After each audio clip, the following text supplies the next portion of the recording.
Nagsimula ng magbigay ng agarang tulong ang PNP Kasurog sa mga apektadong residente dulot ng low pressure area sa buong Kabikulan. Patrolwoman Geraldel Duterte, ibalita mo.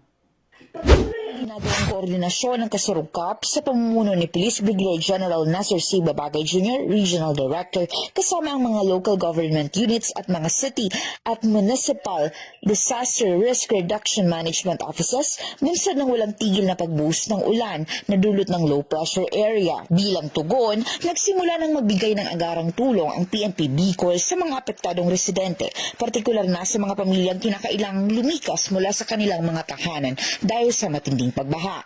Katuwang ng mga tauhan ng kapulisan ang iba pang ahensya sa pag-escort at pagsama sa mga evacuees patungo sa itinilagang evacuation centers, gayon din sa pagtulong sa pagdala ng kanilang mga gamit at pangunahing pangangailangan. Tinitiyak din ng kapulisan ang seguridad at kaayusan sa mga lugar na matinding naapektuhan ng pagbaha upang mapanatiling ligtas ang mga naiwan nilang ari-arian at maiwasan ang anumang hindi kanais-nais na insidente. Patuloy din ang pakikipag-ugnayan ng PNP Bicol sa mga kinauukulang ahensya upang matiyak ang mabilis at maayos na pagresponde sa mga nangangailangan, lalo na sa mga lugar na hindi pa naaabot ng tulong. Hinihikayat ang publiko na manatiling alerto, makinig sa mga anunsyo ng otoridad at umiwas sa paglabas kung hindi kinakailangan upang matiyak ang kanilang kaligtasan.